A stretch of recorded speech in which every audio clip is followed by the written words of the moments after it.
You agreed to disagree. I wonder if we'll ever get back to that, though. I don't think you will. I really don't think you will, sad, because yeah. this is not a political fight. This is a demonic, spiritual fight that we're in. I believe that. I believe that with all my heart, that we're in a very dark period. Sure feels that way, doesn't it? Yeah. Ninth session, Dustin Burrows sent my bill to Ken King's committee. Ken King, he can call himself Republican all he wants to. He's a freaking Democrat.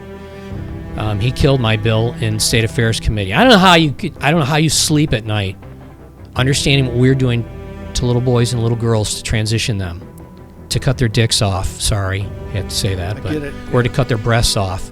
And I don't know how you sleep at night, not wanting to stop that.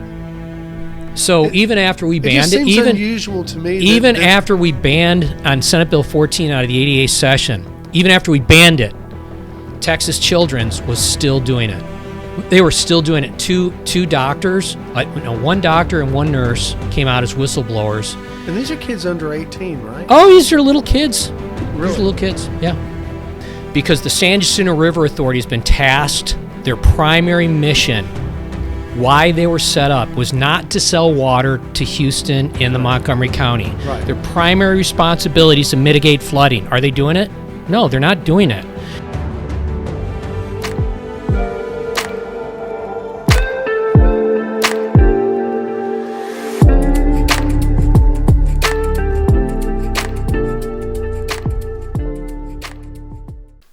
Hey everybody, what's going on? And welcome to Hank's Think Tank. Today, I got a guy in here that if you don't know him, you should. His name is Steve Toth, and he is District 15's... Texas House District 15, yes sir. Yeah, our Texas State Representative. And he's been on the show before, but today we're going to talk about some updates, some legislation that's going on, some information about where he's going and what's happening. And stay tuned. I think you're going to be interested. This is going to be a good conversation. We were just having a talk out in the green room, and it got too good. And I said, man, let's go in there and make this thing happen. The digs here are awesome. I mean, this is amazing. Thanks. It kind of came together. It was an idea I had a long time ago. And I said, I want to build a bigger studio and make things better and be able to provide more production. And this is amazing. Yeah, so here we go. Cool. It's a good, quiet room. I spent a lot of money on building it. Is this kind of your man cave? I wish. Do you have something better than this for a man cave? I wish. This is pretty cool. Yeah, all I ever do is work. So, all right. So, how have things been going, man? It's been Good. A while since you've been in. It's been crazy busy. Yeah, it's been a couple of years. Yeah, it has. Yeah, and the last time we talked about critical race theory. Yeah. And you're undoing. It's been 4. It's been 4 years since I passed that bill. Wow. Yeah. Yeah, that's a good long time. Thanks for that. Yeah. That was a big deal. And, I was doing some research, and I noticed that you have authored 89 individual pieces of legislation, and I don't think that's in all 5 terms. I think that's just in a couple. No. So we've probably authored 300 or 400 bills, but we've passed, I can't count the number of bills that we've passed, whether it's as a bill or as an amendment. Yeah. A lot of times, because Republican leadership owes itself to the Democrats, they kill our legislation. We just turn them into amendments and put them on another piece of legislation to get it passed. So yeah, but you get the job done. We get the job done as long as it's in code, man. That's all that matters. So there you go. Do you wake up in the middle of the night sometime wondering about some of those particular pieces of legislation? So my staff hates me for this, but so I'll wait. I'm not kidding you. I will wake up at 2:00 in the morning. I'm like, hey, this bill, it'll fit on this bill. Because in Washington, if you've got a bill on bicycles, you can take a bill on elephants and put it on the bicycle bill. Yeah. It doesn't have to be germane. Right.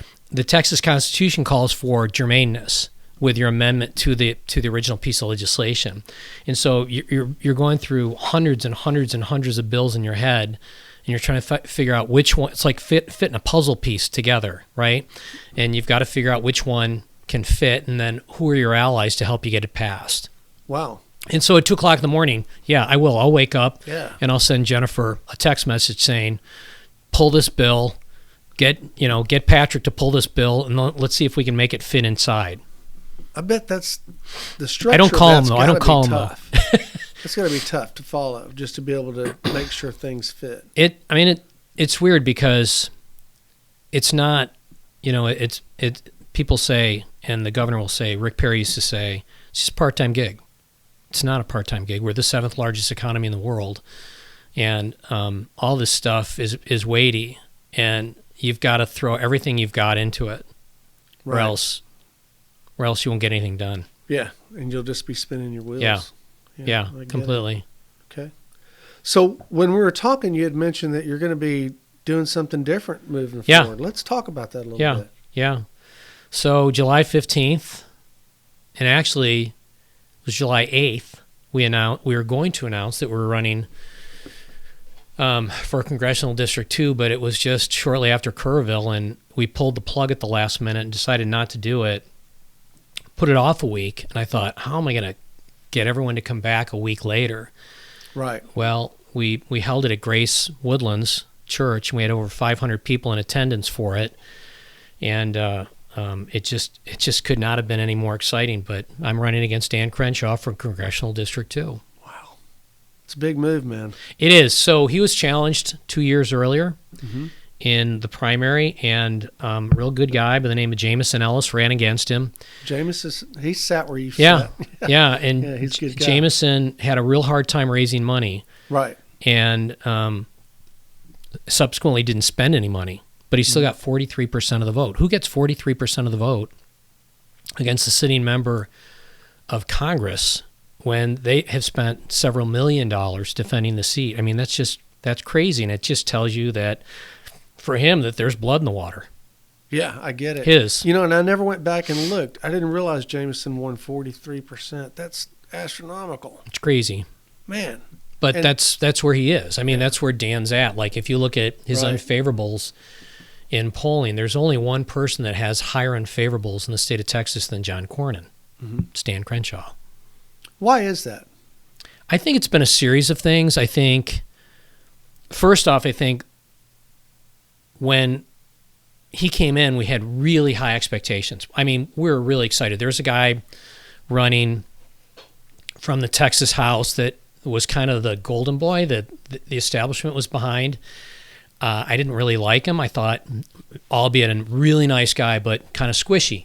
And I didn't think that he would go to Washington, D.C. and be a disruptor the way Trump is. Sure. Right? Yeah. That's what we love about Trump. He disrupts. He doesn't go along to get along. When everybody else zigs. He zags, right? Yeah, that's it, brother. Well, we just didn't think this guy was going to do that. And then along comes this Navy SEAL, war hero, lost his eye. And the night that we met him at the Tea Party, he said, I'd seen him, every time I had seen him before that, he had his glass eye in. It was pretty cool. He had one with a trident, he had one with an American flag, one with an eagle, and different things. It was pretty cool. But this time, never saw that. This time he showed up with an eye patch. He's like, "I'm sorry, I don't know what his deal was, but I'm wearing an eye patch. Sorry about that." And we're like, "Dude, we love it." He goes, "Really?" I'm like, "Yeah, we love it. Keep it. Keep the eye patch. The eye patch is cool." And so they kind of branded that, right? And then I encouraged the Patriot PAC to mail into Kingwood. And they raised the money and they mailed into Kingwood twice. And that's why he made it into the runoff. And a lot of us that were so solidly behind him kind of feel like we're duped. I mean, he has not been the disruptor, not by any stretch of the imagination. He hated Trump when Trump was in there, completely denied all the incredibly obvious evidence that the 2020 election was stolen from Trump. It was absolutely stolen from Trump. No doubt about it. And Dan never got on board with it. Refused to. He just was a status quo kind of go along to get along kind of guy, and we just didn't think that that's the person that he was going to be. And then between that and the trading of stock, insider trading information, to the fact that he referred to the Freedom Caucus people as terrorists and performance artists, you're like, this is not what we're looking for. It's not what we want. It's not what we signed up for. When he came to the Woodlands, it's like a year and a half ago. It was early 2024, and in the Senate, they were looking at this bipartisan border deal, like Hank, can you ever think of a time when there's been a border deal that's been bipartisan, that it's been a good deal for us, for the had Republicans? to have happened before I was born. Yes, I'm with you. I'm with you, right? Yeah, I mean, when you and I were kids, the Democrats actually wanted the border shut. Sure. A nation without borders isn't a country. I'm trying to think of Barbara Jordan, I think, was the one that said that. Oh, wow. From Texas. I remember her. Remember? Oh, yeah. And yeah, and so anyways, they put this border deal together, and it allowed 5,000 people into the country a day. Now, some of his and I said, this is a ridiculous. I think those were probably astronomical numbers back then. But no, well, so and that's what Crenshaw's point was, is like, hey, you guys should be happy with this, because if 7,000 to 8,000 are coming in right now, this would be amazing. Mm-hmm. And he goes, you guys should love this. And I myself and Senator Creighton were like, this is garbage. Close the border. Trump closed the border. You can close the border. No more of this catch and release bullcrap. Close the border. You can do it without legislation. Trump did it without legislation. You can do it without legislation. Close the border. And he said, you guys can't close your own border. Texas can't close its own, which this shows you how little this guy even understood. We have closed the border in the past. Right. During Operation Strong Safety, I think it was in 2012, we closed the border, right? But what happened? Barack Obama happened, right? And so all we need is for the federal government to stay the heck out of the way.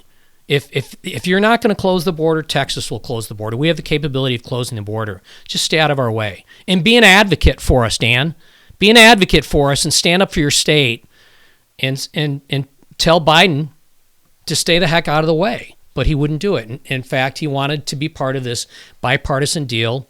Trump, thankfully, got involved and called it out for the garbage that it was. And the Democrats criticized Trump, and Biden criticized Trump for tearing the bill up. And even some of, as of late, some of Crenshaw's supporters, as I continue to criticize that piece of legislation, have said, no, well, that included student visas and worker visas. I'm like, no, it didn't. They're not here illegally. Right. If you've got a student visa, you're not coming into the country illegally. Yeah. If you've got an employment visa, that's what visas are for. Yeah, if you've got an H-1B visa, you're not coming to the country illegally. Exactly, that's what the visa's for, right? And so, and it's someone from this area, and said, oh, you're not telling the truth. And I said, I'm going to get the bill. It's a Word document. Do a word search for student visa. Mm-hmm. In this 30-page bill, please do a word search and show me where the word student visa or employment visa shows up anywhere. Right. And it doesn't. It's just garbage. So zero. And it's like and I said this on the Sarah Gonzalez show a couple weeks ago on Blaze TV. It's like, is someone going to sit at the border with a clicker like at a concert? I mean, it's ridiculous, right? I mean, it's just totally ridiculous. Yeah. You need a bunch of people at the border with clickers. Yeah. And that still wouldn't work. No. Okay. So I got a good question. If you're going to be running for Congress, for the guys that don't know you, I have the following question. Okay. If I asked your best friend, who is Steve Toth, what would he say? He'd say he's a faithful friend who loves the Lord Jesus Christ with all his heart, soul, mind, and strength. That no matter what it costs him, he's going to do the right thing. There you go. That's a good answer. I mean, if you look at my voting record over the years, in 2013 when I came into the House, I thought I was a conservative. And David Simpson said to me, he said, have you ever read Locke? And I said, I don't think I have. And he said, have you ever read The Law? And I said, no, I don't think I have. And David started giving me these books. And I realized, oh my gosh, this is going to be the confession of a big government Republican. And I actually went from, I think, the 15th most conservative when I left the Texas House in 15, came back in 19 as the 4th most conservative, to the 2nd most conservative, to the most conservative in 2023. And I think a couple of the freshmen got ahead of me. I think I'm 3rd or 4th this time. But I actually got more conservative as I understood, as I came to really understood the Constitution. I'm a very principled person, and it's one of the reasons why in 22 and 24, when I ran for re-election, I was the only member of the Texas House that Donald Trump endorsed in 22 and 24. Wow. I didn't know that. I was carrying a piece of legislation that called for forensic audits because there's clear evidence, even in Texas, where there was voter fraud. Republicans won, but there was voter fraud. We knew that there was voter fraud. So this is so funny. So I'm carrying that legislation in the House. Paul Betancourt's carrying it in the Senate. Ken Paxton calls me up and he said, "Trump's about to call you." I said, "What?" He said, "Trump's about to call you." And I said, "From what number?" He's like, "I don't know, dummy. If it's not Trump, just hang up on him." Right? So 3 minutes later, my phone goes off and it says West Palm Beach. And I'm like, "Babette, it's the president." Wow. And she goes, "Put him on speakerphone." And so I try and answer the phone all calmly. "Hi, this is Steve. Steve Toth. This is Donald J. Trump, your favorite president, calling." He's such a clown. And he was calling about the legislation that we're trying to pass and what could I do? He's like, "What can I do to help you get that passed?" And he called several times after that we talked about. And by the way, Hank, like anyone that says that he's not like one of the sharpest people you'll ever meet is full of crap. I didn't see him again for another 6 months, right? And he came to the Montgomery County fairgrounds to do a rally, and it was one of the bigger ones, one of the bigger ones that they had ever done. Mm-hmm. And went through the receiving line, and I said, "Mr. President, Steve Toth." He goes, "The audit guy." I'm like, think about 50 states, all the thousands of legislators that he meets, and he can remember one insignificant legislator, but it just shows you how sharp he is. And he gave me a shout out that night. He's a one-time name guy too. He is. He's got a photograph. He's one time. He's like, and for some reason he could put a name he's and like face Ronald together. Reagan. Reagan was the exact same way. They both these guys had photographic memories. I mean, it's amazing. Yeah, and it's a certain part of the brain Oh that my gosh. triggers that. Yeah, give me it. God, please give me that. I want it. I don't have it. I don't either. And it brought me that this part of the conversation brings one of my next questions on. On the Electronics Committee this session, would you back moving Texas toward universal paper ballots with risk-limiting audits, or do you believe that this hybrid system is already sufficient? We don't. First, you don't want risk-limiting audits. Okay. We have risk-limiting audits. You need forensic audits. Okay. You need. So this is one So of the. what's the difference? So Just clarify that. risk-limiting audits is what we currently have, and what you do with a risk-limiting audit is you go and you look at everything in advance, and you see if there's any holes in the system that would create the possibility of fraud. Okay. That's risk limiting. It's in advance of. Forensic audits, you look back, and that's what we are not doing right now. So we have to hold on to, in the state of Texas, we have to hold on to our data, voter rolls, who voted, any absentee ballots, as well as the electronic data that you gather and garner from the machines. You got to hold on to it for 22 months. Why? We're not allowed to look at it. We literally are not allowed to look at it. Really? So Harris County, one of the guys that Wow. one of the guys that testified in the elections committee that I was on this year, Ed is from Harris County. He's a precinct chair, Ed Johnson, and he said, and it was 2020 or 22. They counted 60,000 absentee ballots. There are only 50,000 ballots that came in. Okay, it's 60,000 votes Right. that you counted from 50,000 ballots, absentee ballots. What the heck? Yeah, that's Right? not even, you're right. You can't even if you can't do a forensic audit, you can't prove that. And you can't hold anybody accountable. So would a forensic audit, therefore, be a vote for vote audit? Yeah. I mean, wow. You can actually How long would that take? Well, I mean, think about it. If let's say it takes weeks. Mm-hmm. Who the crap cares? As long as you're going to get to the bottom of what happened, right? If you're going to count, I mean, think about it. If you've only got like 4 or 5 people and you're going to count 50,000 ballots, that's not that difficult. No, not at all. It's really not that hard, Yeah, and especially if you use electromechanical, not digital, but electromechanical counters. And so basically it's a dumb scanner. It can't be programmed. Okay. And you feed ballots in, and you get a count. There's a way to do it. And even if you don't want to use dumb scanners and you just want to count them by hand, you can do it. But to answer your question too, should we go to paper? Yes, we should definitely go to paper. Why?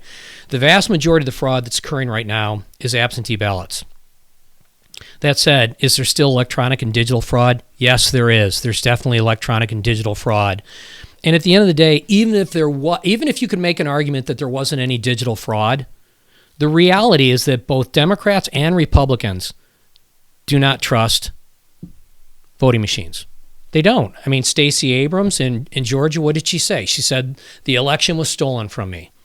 Hillary Clinton, what did she say in 2016? The election was stolen from me. Right? So let's reestablish some trust in our voting system and move to a paper ballot that is printed on paper that is the same grade as currency. Okay. It has watermarks in it. It has security devices in it that, a piece of paper that does not come out of a Xerox machine has. Right. It can't be copied. It cannot be copied. And, if the last day that I had COVID in 20, they were showing the hearings at the Georgia Senate.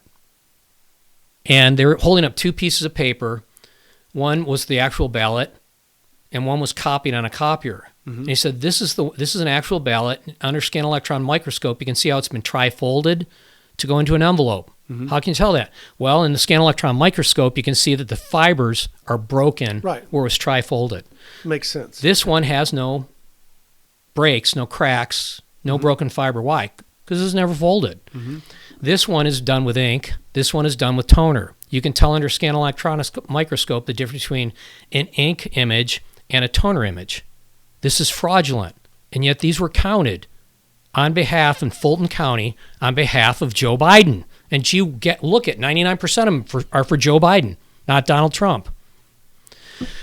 So yes, we've got to move to a higher quality product that can't be where to eliminate cheating. And so, do you think the resistance is coming from the Democrats on that?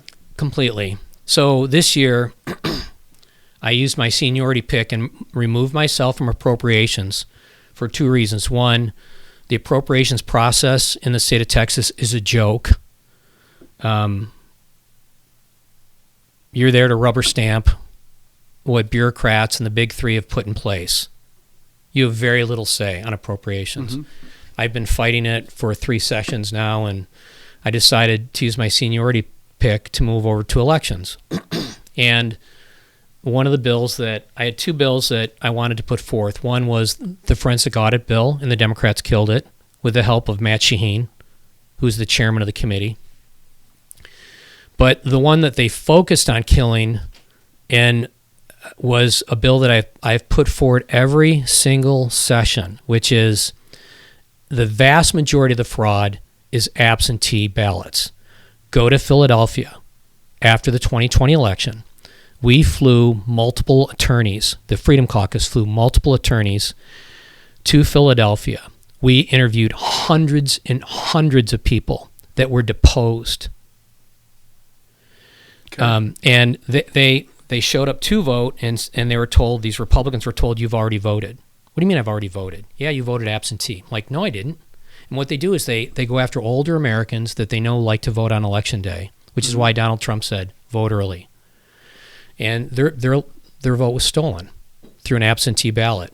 And so I came up with a thing that says, let's put a barcode on the bill. It has to scan out to scan in, right? And Shaheen said, this is the most important bill that will pass, Steve. This is a great bill. I love this bill. He killed it. He's going to say no. He's going to say that the calendars killed it, but no, he killed it. He killed it. He has to take responsibility for it. And so that barcode will fix. You're just putting a random number. The number isn't affixed to you as a person. It's just a random number. Okay. But it has to scan out in order for it to scan and to be counted. Okay. And it would do away with 90% of the voter fraud when it comes to absentee ballots, and that's where the vast majority of Texas fraud is occurring. Wow. That's, yeah. And a Republican-controlled House, I just Republicans think the killed it. penalty should be so stiff if you get caught. Oh my gosh. I mean, really. It's crazy, buddy. Because our ability to vote, our right to vote, the entire system is built upon It's the bedrock of our constitutional republic. 100%. I mean, it should be a capital crime, as far as I'm concerned. Yeah, no, I agree. You know? I agree. I mean, yeah. It's an act of treason. It's an act of treason which should carry the death penalty. I'm with you. You know, and I normally don't go that way, but I'm with you on that. Yeah. Because without our ability to vote, what do we have? What do we got? You got a banana republic, baby. Yeah. So, Yeah. And we've got to be able to trust our system. Yeah. You know, so, yeah, I'm with you on that. Okay. I don't want to go to water yet, but we're going to talk about water a little bit. I love this question. Okay. 5 terms. It's a good long time. You've seen hundreds of pieces of legislation. You've authored many, co-authored many. So what's a vote that you regret, or a vote that you're super proud of that didn't get headlines? And what issue may have changed your mind, and why? You know, you get a lot of stuff said after you take a vote. Mm-hmm. And, you know, there's an old expression, if you're explaining, you're losing. God. But yeah, that fits for a lot of things in life too, not just that. But yeah, I get it. So, as an example, there was a vote this session of a piece of legislation that was up around the San Jacinto River Authority and dredging out the San Jacinto River, and I'm being criticized for my no vote on it by Crenshaw and his team. I don't regret the vote because it was BS. Mm-hmm. They were saying that there would be no funding from the state of Texas, that they would dredge sand out of the river basin, and that would pay for this. Well, the bill passed. Let's see if it happens. It passed. I voted against it. Why? Because the San Jacinto River Authority has been tasked, their primary mission, why they were set up, was not to sell water to Houston and the Montgomery County. Right. Their primary responsibility is to mitigate flooding. Are they doing it? No, they're not doing it. And so all these politicians that come along and say, hey, let's do another study. We don't need to do another study. We don't need to do another study. The San Jacinto River Authority raises millions of dollars from the sale of water to Houston and Montgomery County. Use that money to dredge the San Jacinto River basin now. Just do it. Mm-hmm. Task them with doing it. But this is ridiculous. They keep passing the buck. And here's the thing that really gets me is before Harvey happened, you'll recall that we were told Harvey would come up the coast, hover over Houston for half a day, and then move out to sea, and it was going to garner strength, right? It was going to reorganize. Then it was going to move back in again over northern Harris County. We knew it was going to happen. And at that point, we started asking, my team started asking, we called initially, and then we went public with it. We started asking the San Jacinto River Authority to start releasing water. And they wouldn't do it, Hank. They refused to do it. Jace Houston was more concerned about his precious water than he was the fact that he was going to be flooding people out. So what did they do? They waited till it parked itself over Lake Conroe. They waited till it was there, and then waited for 2 hours before they started slow releasing. They reached maximum release level, which is, I think it was like 97,000 CFS, cubic feet per second, right? It's millions of gallons. Mm-hmm. And it wasn't just so much the amount of water, it was the velocity of the water. Mm-hmm. And so one of the things that we were saying is start pre-releasing. If you start pre-releasing 12 hours in advance, the maximum release rate can be half. It can be cut in half. You'll Sure. still release the same amount of water over a 24-hour period, but you're But you're going cutting. to slow down the velocity. You're going to cut, because that was the problem. Is that Harvey, the water came through so fast it literally washed houses off their foundation. Crazy. Yeah. So just out of curiosity, what was the SGRA's position on that? Did they say they had any data they were following that? well, this is the clown that used to run the San Jacinto River Authority. He said, "Well, you can't do that, Representative. It would preload the floodways." And I said, "Preloading the floodways. If you release the same amount of water over a 24-hour period instead of a 12-hour period at half the rate, you'll have less flooding. Isn't that true?" Well, it depends. No, it doesn't depend. It doesn't depend, and you'll have half the velocity. Pretty straightforward question. So it was a pretty straightforward. Here's the problem, though, is that his entire board defended him, and Karen Cambio, who's Dan Crenshaw's district director, was on that board and defended him. And so we came back in 23, and Will Metcalf and myself, when the San Jacinto River Authority came back for review, Mm-hmm. we passed an amendment on the House floor to remove their chairman.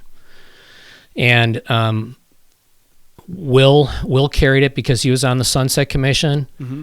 and or he signed on to it first, and then I walked that amendment around the House floor and got as many signatures as I could, and we got that guy fired. Wow. Sadly, we got no support from Crenshaw's office on that, and his district director, who was on the board. But he was terrible, terrible person. Do you think the SGRA is in better hands now? I do think it's in better hands. Aubrey's a good person. I think that at the end of the day, though, the board, we need people on the board that represent all of the San Jacinto River Basin area. And there are too many people from Montgomery County that are on the board. It needs to be fairly represented by people from Montgomery County and Harris County, number one. Number two, you actually need people that understand water flow and the dynamics of it. Sure. You don't have anybody on it. Hydrologists and such. You've got some really nice people that are on it, Mm-hmm. but the most technical person on the board is like an AC guy, air conditioning guy. Right. You need hydrologists on it. Mm-hmm. You need people that understand flow and flow dynamics. And they don't have anyone like that on the board. Do you think that should be an elected board? I do. It should absolutely be an elected board. How can we get it there? So Will and I have been pushing for that. Okay. But you're not going to see that again until sunset. Okay. In another And it's every 8 10 years. Yeah. So Yeah. another 8 years, I guess. Yeah. Wow. Yeah. Okay. Yeah. Yeah, but I mean, their task, their main priority, and the reason why the state of Texas established the San Jacinto River Authority was for flood mitigation, not selling water to Houston. Right. So I get it. we need to get after it. They got into that business because they needed contracts. You know? Yep. They need to Yep. be funded somehow. So I Yeah, get it. I get it.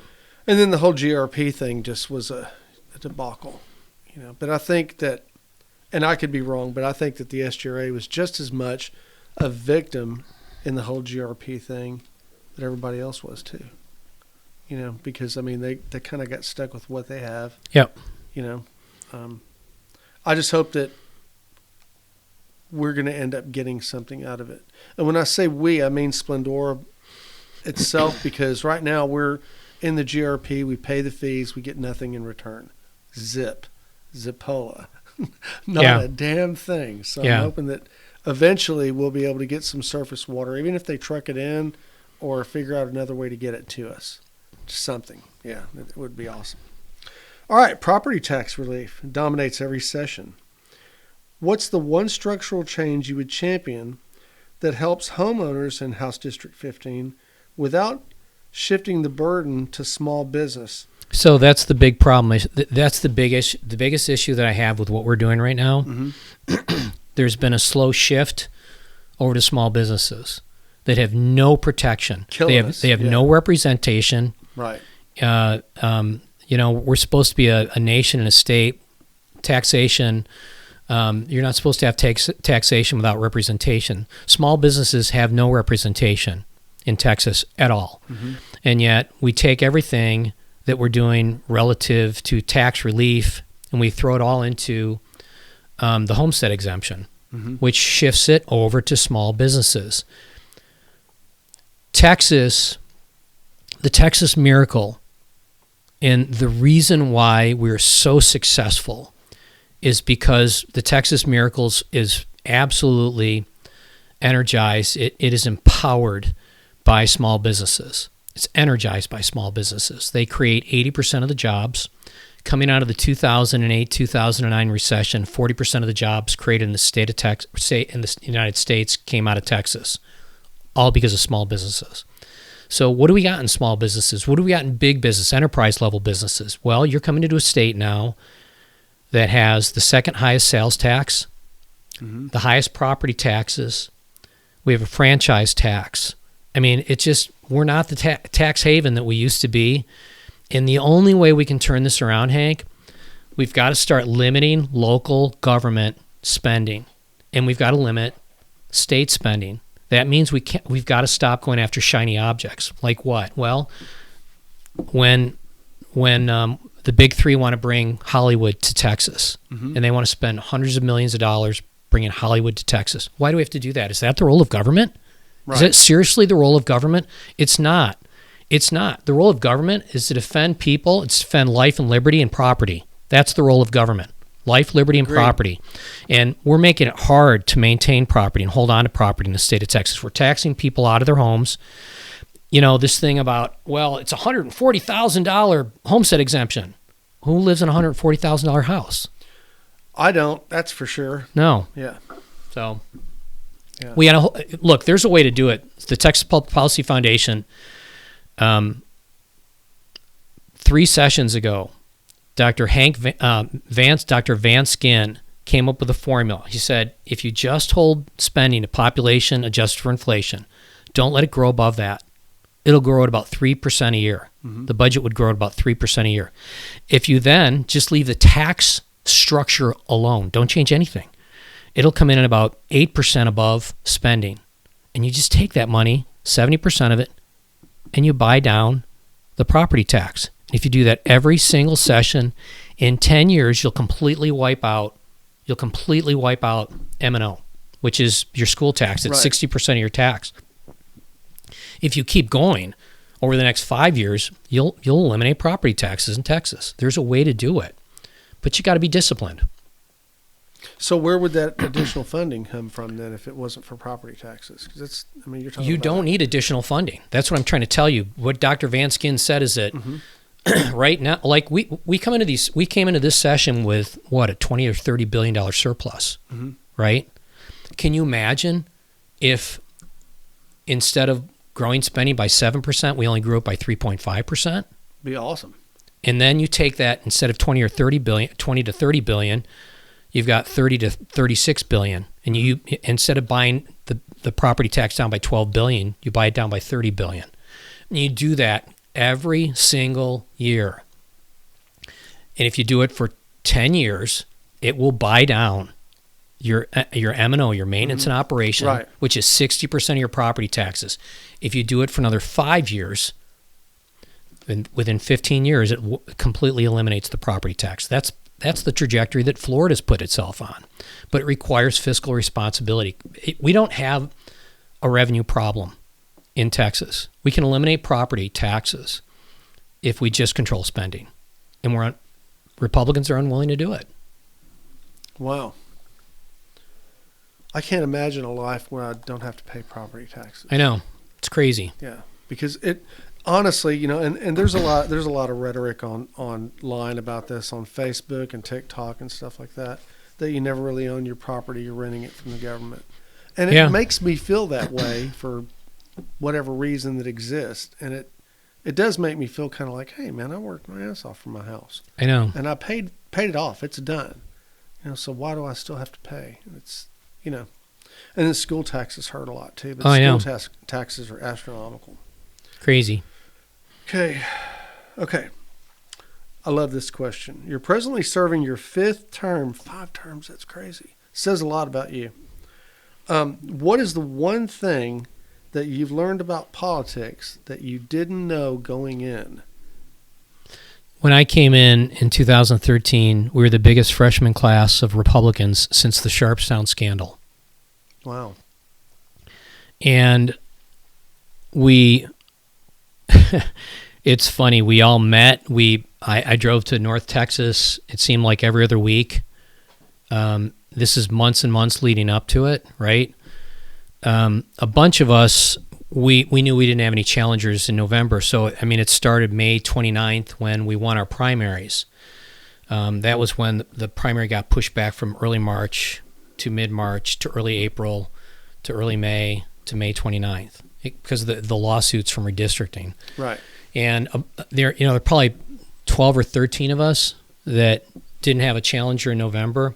And so we met on a pretty regular basis and organized. There were about 13 of us, and it grew to about 25 of us.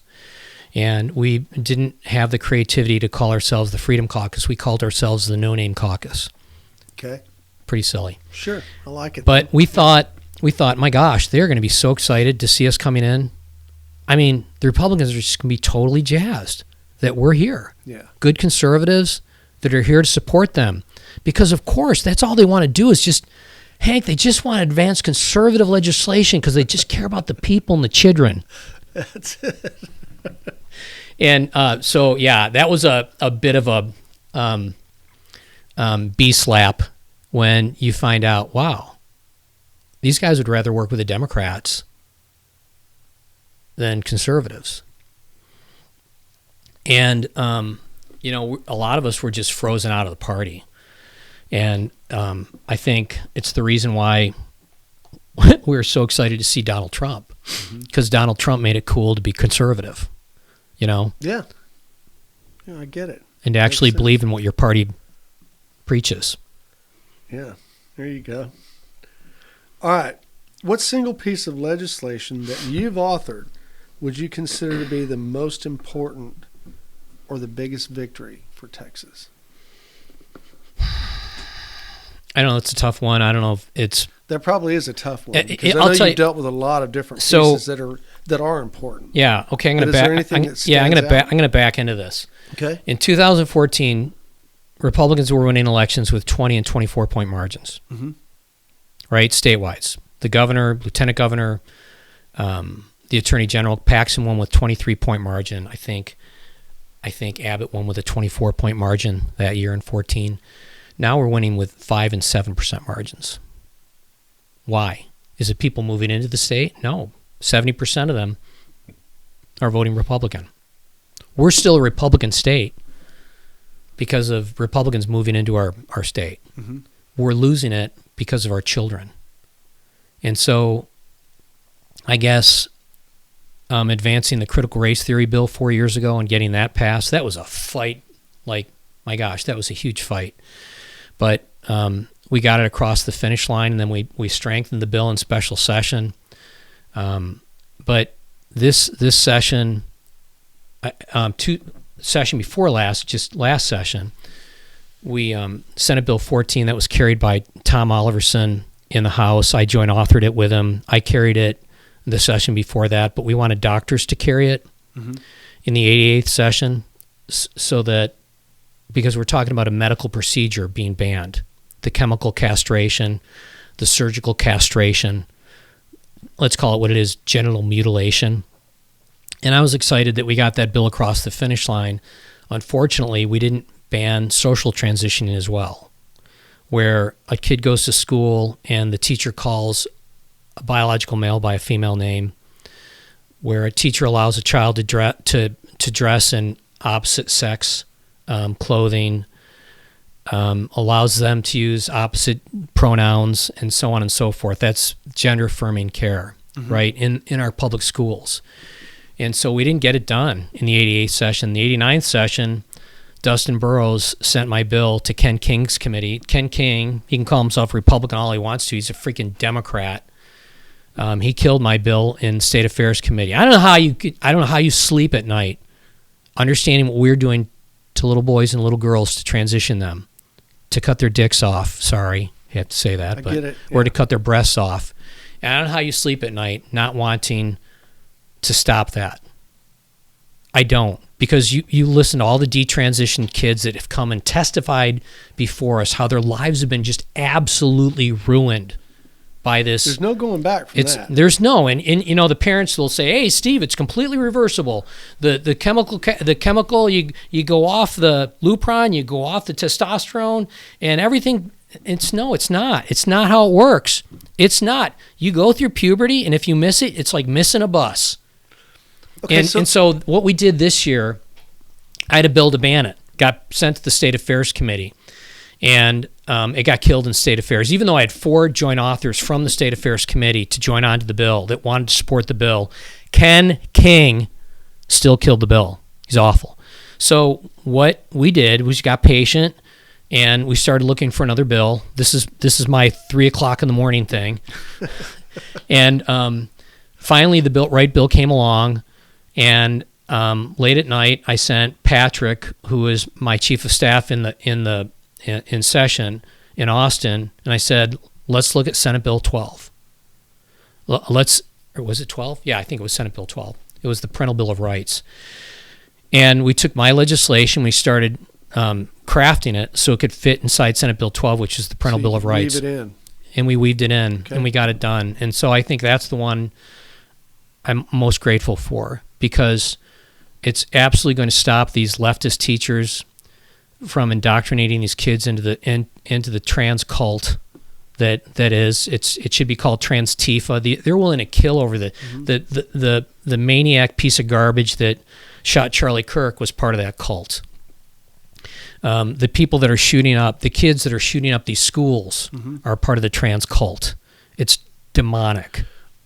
Okay, so I don't have kids that are young anymore. Me either. Mine are all grown up. So I don't really have a path to knowledge on this. What are the numbers? I mean, how many kids in Texas are we talking about? You're talking about thousands and thousands of kids. So to give you an idea, there used to be like one gender clinic in all of Texas. Now there are hundreds.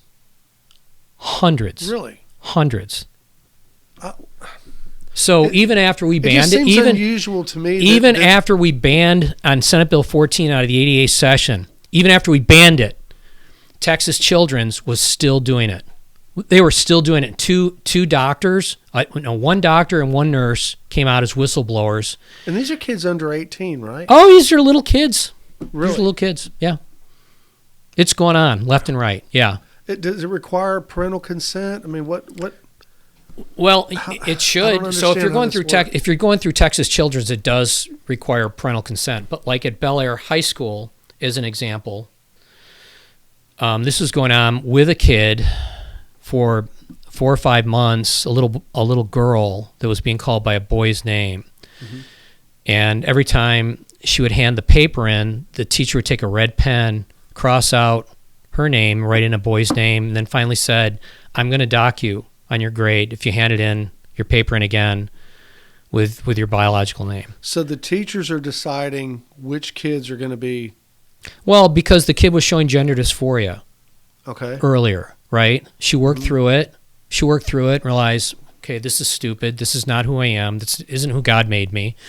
And she presented again as a female. Well, the teacher was just not having that. And the parents had multiple discussions with the teacher, and then multiple discussions with the principal. They weren't changing. They weren't having it. And they reached out to their state rep, who's John Rosenthal, who's a whack job liberal, and he refused to help them. And so they called my office, and we got involved, and I took it to the governor's office, and the governor shut it down. We have a kid that is out here in New Caney, East County, and she was going to have to wrestle in regionals a young girl who's transitioning to become a boy, Hank. So this girl has gone through Lupron and is now for the last 4 years been on testosterone. I mean, she's a beast. She's hairy. She is, very strong.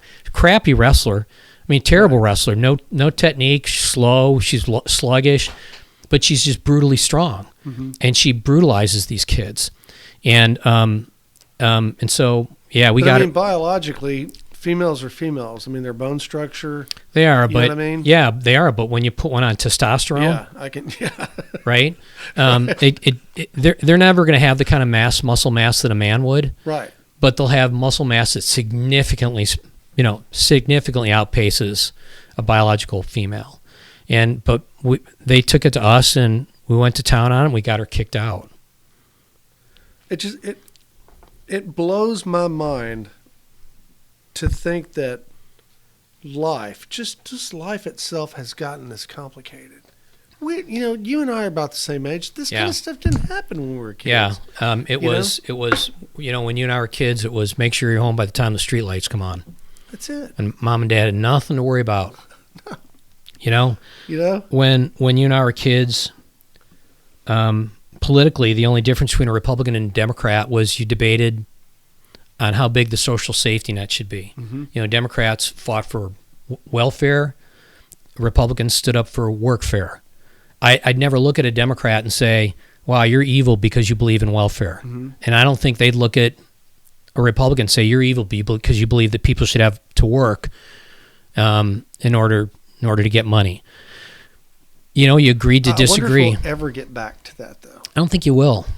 I really don't think you will, sad, because this is not a political fight. This is a demonic, spiritual fight that we're in. I believe that with all my heart, that we're in a very dark period. Sure feels that way, doesn't it? Yeah. I mean, it does. And the violence, it's not going to go away. I mean, you saw ICE agents that were shot the other day, and you have leaders that are saying these ICE agents are literally Nazis. And when someone says, are you sure you're using the word literally? Mm-hmm. And they were like, yeah, they're literally Nazis. Well, if they're literally Nazis, then you're justified in shooting them, right? That's the leftist logic of these people, which is why they are doing this stuff. And they're lying. They say Charlie was guilty of hate speech. Charlie wasn't guilty of hate speech. Mm-hmm. You're guilty of hating his speech. You just hate his speech and what he's saying. But hate speech, yeah, that wasn't Charlie. I didn't agree with everything Charlie Kirk said, but I do agree with the fact that he had the freaking right to say whatever he wanted to. Debate whoever. Like he would sit. The guy was. I mean, good luck ever finding another person to replace Charlie Kirk. He went on a show. It's once a millennium. Yeah, he went on a show. Super smart, super articulate, and he knew he could basically debate on the spot excellently. Excellently. Yeah, he had all the facts, he had all the figures, he had it down. He knew it. He sat down with 4 pro-choice women. And you're going to take his life over that? Yeah. Come on. He sat down with 4 pro-choice women, and at the end of the thing, he thanked them, and they thanked him, and they said, we've never had anybody sit down with us and be as kind as you were. Yeah. And thoughtful. Yeah. And that's how Charlie was. I mean, and you want to say, well, he was a racist. Well, Charlie didn't believe in race. Charlie literally said that race, that if you took someone's DNA, and this black kid actually said to him, well, no, there's a DNA difference between a black person and a white person. Well, actually, there isn't. Mm-hmm. There isn't a DNA difference between a black person and a white person. There's just more melanin in a black person's skin. Right. We all have melanin. Mm-hmm. It's just a black person has more melanin. Right. But there's not a DNA difference between a black person, a white person, a person from Asia, a person from wherever. It doesn't exist. And he said these are all things that we've created to separate ourselves from one another. And yet, 100%. how do you say the guy was a white supremacist when he doesn't believe that there's a difference between white people and people of color? It's just so ridiculous. No, I get it. And you start taking out guys like that, and the problem that I have with it is this: once we stop talking to each other, we start fighting. We're done. Yeah, you know what I mean. And he was the guy who continued the conversation. and didn't mind continuing the conversation. No. So, yeah, it's awful. Okay, so looking ahead, can you name one bill that could unite conservatives and moderates in the House next session? Something with real data behind it that would make a visible difference to families in Montgomery County in the next 12 months. I carried a bill this past session like that. Mm-hmm. If you go into a Texas prison, 80% of the people in Texas prisons are functionally illiterate. Did you know that? Oh, yeah, I do. Yeah, I keep up with what's going on in prisons. If you've ever done any prison ministry, you'd find that. You'd see that. Mm-hmm. And you'd find that 75% of that illiterate population are dyslexic.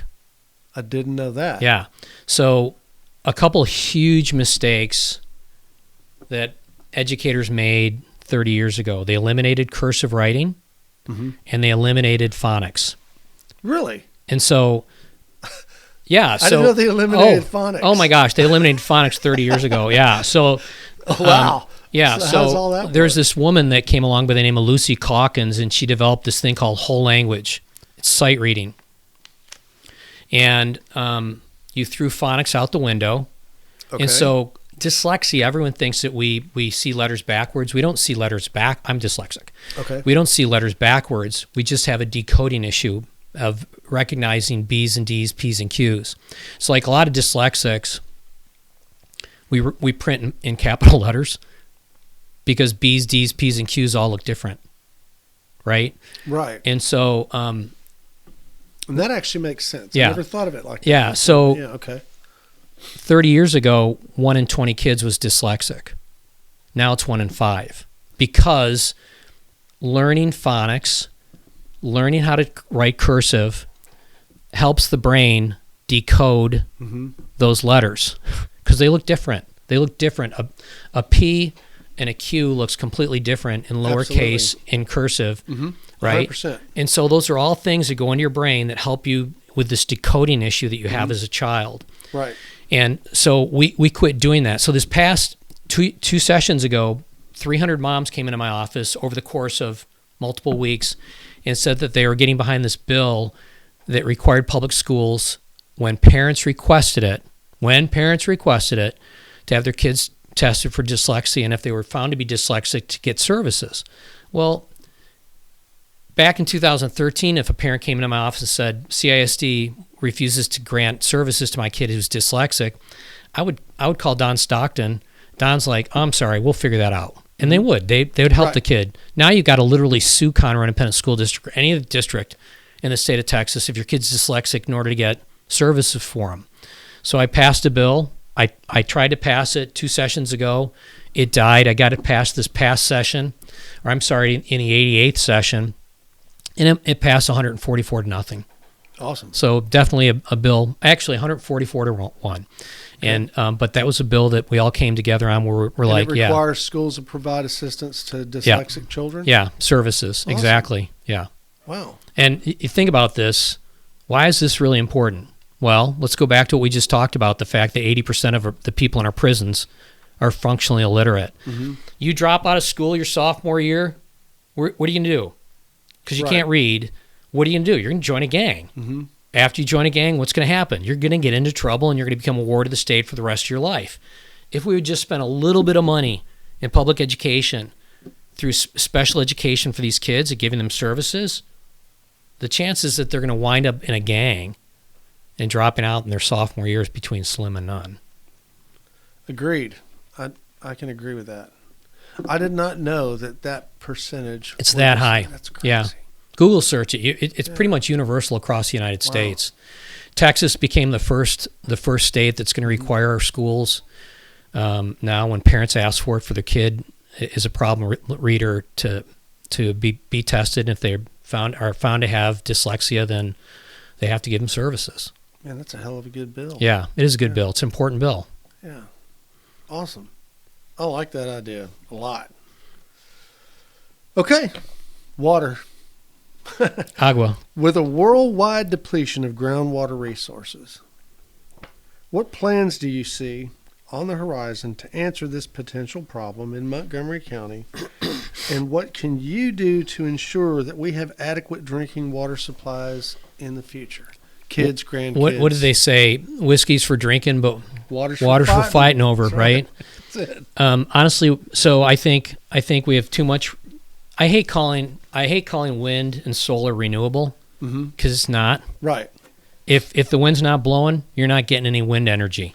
Exactly. If it's an ice storm, you're not getting any wind energy, and you're not getting any solar either, right? I would love to see us use wind and solar. I'd like to see us do nuclear for dispatchable energy.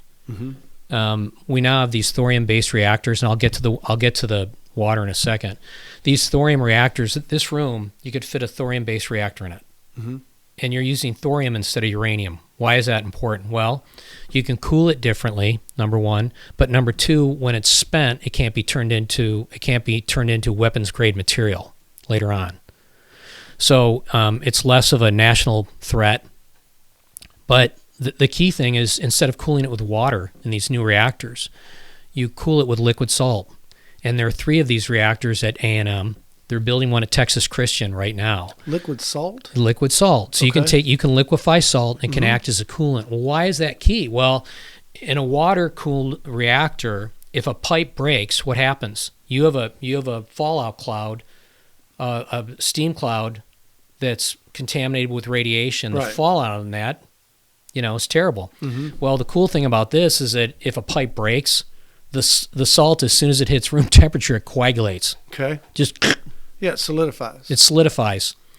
So it's a much safer means by which to do dispatchable, cheap, efficient power. Because Texas needs 2 things. We need power as we get into the AI generation, and as we continue to grow. If we're going to bring in more enterprise-level companies to Texas, we need dispatchable, cheap power. It's the best thing that we can possibly do, number one. Number 2, we can take wind and solar, and what we would do that is we can bring salt water right off the Gulf, pull it in, and we can use wind and solar to desalinate it. Okay. Or we can pull it out of the aquifers. So big desal plants would be. Yeah. Yeah. I know they do a lot of desal. Is it in India or?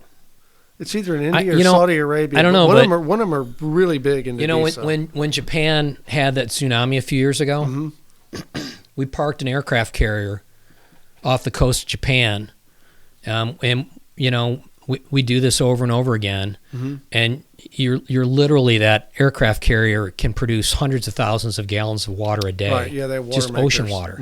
Well, how are they doing it? Well, with their nuclear powered reactor, and we could do it with wind and solar. That's what we should use wind and solar for. It's because it's not dispatchable, but we can use it to desalinate water. Okay. Yeah, and Lord knows there's enough water out there to desalinate sure to is. provide the country for ever. Yeah. And we've also got aquifers.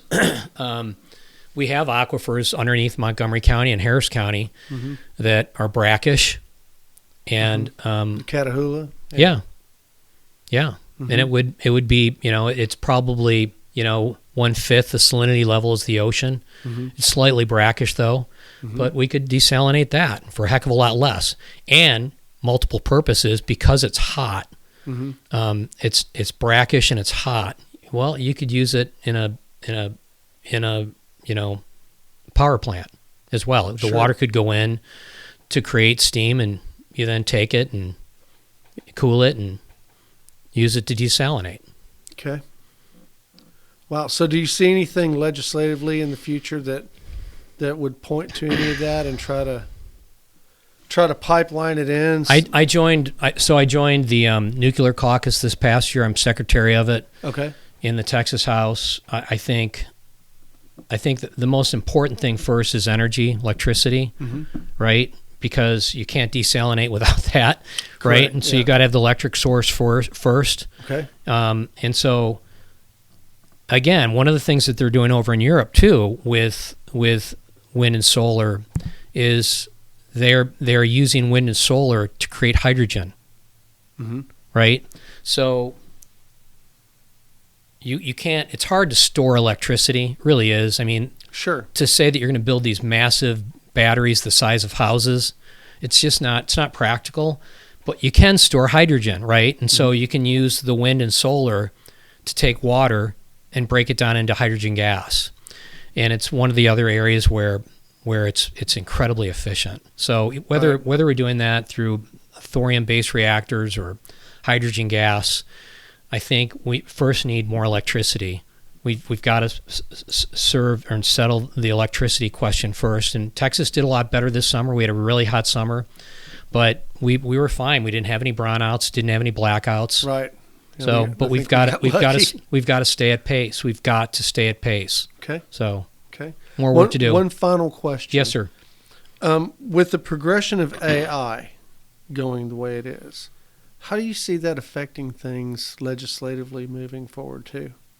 Because I know that a lot of you guys must be using AI by now to do your research and things like that. So how do you think it's going to affect the legislative process? I don't think it's going to affect the legislative process a whole lot. I really don't. And it's so funny because when I go to the front mic or the back mic, I actually write my speeches. Awesome. Listen to Jolanda Jones. And when she's up there, she's doing this. She doesn't speak extemporaneously at all. She's looking at an AI-generated speech. And it's you can tell an AI-generated speech. You can always tell, yeah. And so it's not going to affect me at all. It will affect, it's been a resource, I think, for a lot of the Democrats. And maybe some of the Republicans, too. I don't know. I just, personally, I think the most important thing for a state rep to do that only you can do is constituency work. When someone comes in and says, CPS is trying to take my kid away. When someone comes in and says, I'm detransitioning and I want to go back to being a female and I've got to change my Texas driver's license from the male name that I sued that I had to take through the courts to get it, and I want to switch it back to my female birth name. So much of what you do, constituency work, AI could never help you. And that's truly the vast majority of which you're only in session for 5 months every 2 years. Right. So 5 months out of 24 months, you're in session. The other 19 months, what do you do? It's all constituency work. It's all working, right? And AI can't really help you with any of that. Right. But where I see it helping, I talked with a guy that owns an AI company, and he was doing work for MD Anderson. And MD Anderson puts a team of 16 budget writers together, and they spend the better part of 4 months putting a budget together for the next year. Okay. Cost them $16 million. And this guy's AI program put that same budget together in 72 hours. I'm sure. Right? It's smart now. Yeah. And the crazy thing is that MD Anderson fired him and then had their budget team put the budget together. It was off. There was a 1% difference between the AI-driven budget and what their budget team put together. Wow. So here's the reason. So MD Anderson could have fired these 16 people and saved $16 million, or I don't know what this guy would have charged, maybe a couple $100,000, whatever. I don't know, but you don't want to do that because that's 16 million fewer dollars that you're not going to get from the state of Texas. There's no incentive whatsoever, Hank, to save money when the state just reimburses you for everything. There's just there are no free market forces at all. There's absolutely no incentive to do the right thing. It's just sick. Get it? Such a waste. All right. Okay, buddy. Good to see you. Good to see you, too. So I got one more thing for you. Okay. I'm the average voter guy. I don't know you very well, but I'd like to find out more. What's the best method for me to find out more about Steve Toth, where you're going, where your campaigns are, and all that stuff? SteveTothForCongress.com. Or if you're just feeling lazy, SteveToth.com.